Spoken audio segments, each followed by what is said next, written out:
안녕하세요. 저는 에듀FM에서 교정학을 맡고 있는 임현입니다.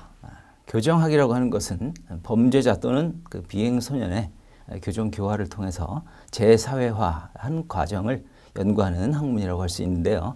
보다 넓게는 그 교정과 관련된 각종 조직의 기능도 연구하는 그 부분도 이제 포함해서 우리 교정학이라고 이야기합니다. 우리 교정학에는 교정 파트와 또 형사정책 파트로 크게 나눌 수가 있는데요. 시험 중에서 공채 시험 같은 경우에는 교정 파트와 형사정책 파트 모두가 시험 범위에 포함이 되지만 특채라든지 또는 5급을 제외한 승진 시험의 경우에는 형사정책 파트가 제외되고 있죠.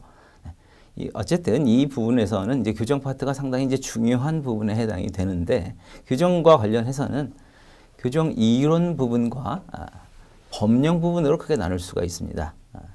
그래서 이 두 가지 중에는 이제 이론은 뭐 교정의 의미라든지 교정의 역사, 교정이 어떻게 발전해 왔는가, 또 교정의 제도 이런 것들을 다루고 있고요. 법령은 각각의 우리가 현실적인 측면, 즉 우리 교정의 현 주소라고 할 수가 있죠. 현 실태 내에서 어떻게 어떤 규정이 적용되고 있는가 하는 부분입니다. 이런 분들을 출제자들은 다양하게 묻고 있고요. 시험 문제도 고루 출제가 되고 있죠. 그 중에도 좀 비중이 높다고 한다면 법령 부분을 들 수가 있습니다. 법령 부분은 상대적으로 출제자의 입장에서 우리 교정의 현실이 어떤지, 어떤 제도가 어떻게 적용되고 있는지를 묻고 싶고요. 수험생들에게 과연 그런 것들을 제대로 파악하고 있는지를 묻고자 하는 바도 있고, 또 한 가지 측면으로는 출제 오류로부터 좀 자유롭기 위해서 법령 부분이 많이 출제되는 경향도 있습니다. 법령은 명확한 근거 기준이 있기 때문에 거기서 시험 문제를 출제한다면 그다지 오류에 휘말릴 위험성이 좀 적은 측면도 있죠. 그래서 여러분들은 대비하실 때 골고루 준비는 하시되 법령 부분에 조금 더 신경을 써서 준비하시는 게 합리적이겠죠. 자, 그런데 이제 우리가 준비하는 과정에서 이 교정학 과목은 암기 과목이다, 단순한 암기 과목이다라고 생각하시는 분들이 적지 않은 것 같습니다. 그런데 그렇게 생각을 하시게 되면 처음부터 암기에 초점을 두신다면 분량이 너무 많아져서 상당히 부담스러운 과목으로 변질될 우려가 있습니다. 그래서 암기보다는 어떻게 체계적으로 이해할 것인가에 초점을 맞춰서 잘 이해하시고 그 토대 위에서 부분적으로 필요한 범위 내에서 최소한의 범위만 암기를 하시는 이런 방식으로 하시는 게 보다 시간 대비 효율성이 있지 않나라는 생각이 듭니다.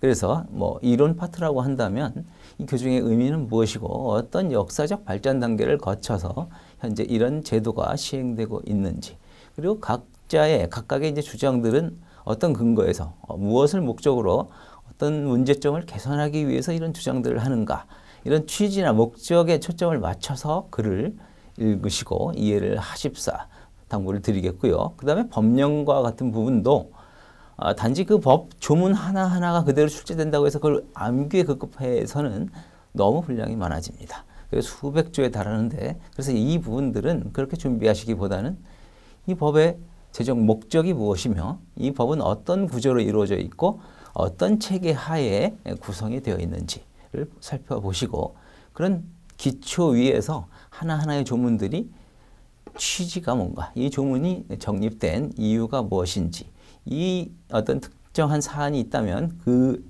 해당 규정에 대해서 원칙은 무엇이고 예외가 무엇인가, 이렇게 구조적으로 접근하는 습관을 가지시면 공부하기 훨씬 수월해지고요. 암기 분량이 훨씬 이제 줄어들게 되겠죠. 그래서 이런 이해 위주로 튼튼하게 접근을 해 놓으시고 마지막으로 남은 부분을 최소한의 것을 암기하는 이런 방법으로 접근하시는 게 도움이 되리라 말씀을 드리겠고, 또 한 가지 강조를 해드릴 부분이 있다면 기출문제의 중요성입니다. 기출문제라고 하는 것은 이미 출제된 문제이기 때문에 과연 또 나올까, 다시는 나오지 않는 게 아닐까라고 생각하시는 분도 일부 계시긴 합니다만은 실제 그런 생각은 큰 오산이고요.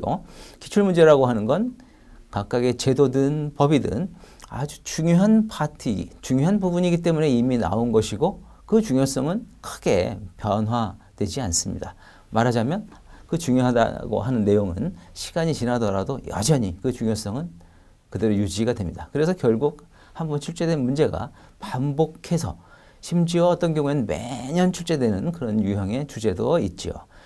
다만 출제되는 방식이 형식을 좀 달리 한다거나 지문 중에서 한두 개 지문이 살짝 대체되고 변화되는 형태로 바뀔 뿐이지 기본적으로 묻고 있는 내용은 동일한 그런 식으로 이제 출제가 반복되고 있습니다. 그래서 여러분들은 기출문제를 항상 유념해서 공부를 하셔야 되겠고 기출문제는 60-70% 많으면 80%에 달하는 출제 비율을 보이고 있습니다. 그래서 출제의 경향을 정확하게 파악하시고 그 주제와 관련해서는 어떤 식으로 출제되더라도 내가 틀리지 않겠다라는 이런 식으로 해서 하나하나 주제를 잘 정리해 나가는 습관을 들이신다면 아마도 효율적인 학습 그리고 여러분들이 목표하시는 것을 달성하는데 큰 도움이 될 수 있지 않을까 하는 생각이 듭니다.